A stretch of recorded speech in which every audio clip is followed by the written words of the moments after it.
ফজরের নামাজের পর 11 বার এই ছোট্ট দোয়াটি পাঠ করুন।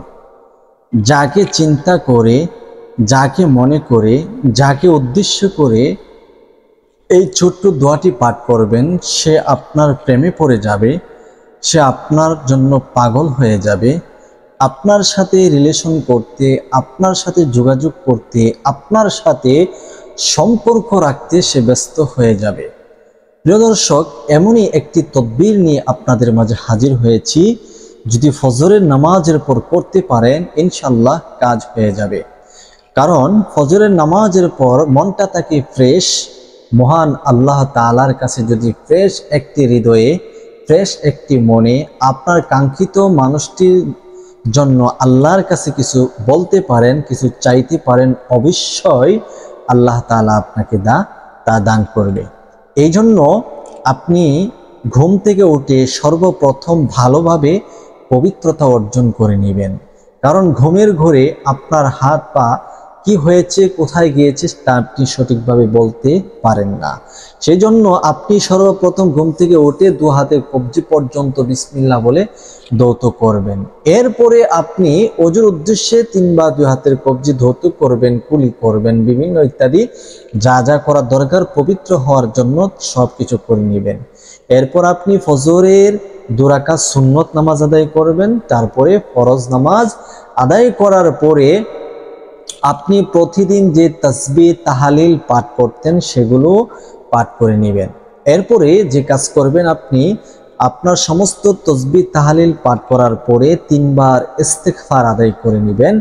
আস্তাগফিরুল্লাহ রাব্বি মিন কুল্লি যামবি ওয়া আতুবু ইলাইহি, আস্তাগফিরুল্লাহ রাব্বি মিন কুল্লি যামবি ওয়া আতুবু ইলাইহি, আস্তাগফিরুল্লাহ রাব্বি মিন কুল্লি যামবি ওয়া আতুবু ইলাইহি।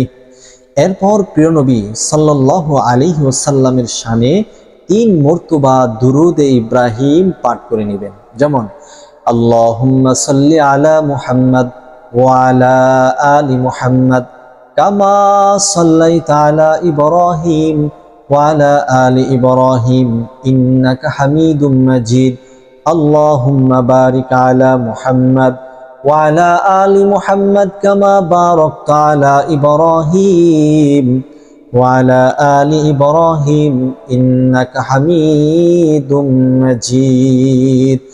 এরকম ভাবে 3 বার ইস্তিগফার, 3 বার দুরুদে ইব্রাহিম পাঠ করা হয়ে গেলে হাতের আঙ্গুলের করাতে গনে গনে পাঠ করবেন এই ছোট্ট আয়াতটি, ওয়া আলকাইতু আলাইকা মুহাব্বাতাম মিন্নি, ওয়া আলকাইতু আলাইকা মুহাব্বাতাম মিন্নি।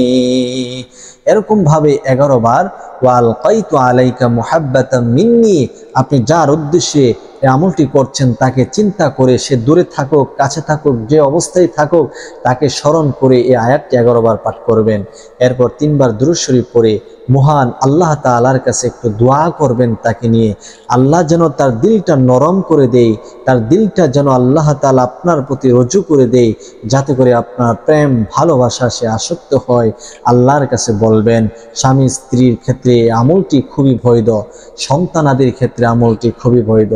কোনো স্ত্রীকে যদি, পুত্রবধূকে যদি শ্বশুর শাশুড়িরা অনেক জ্বালাতন করে, নির্যাতন করে, সেক্ষেত্রে আপনারা আমলটা করবেন।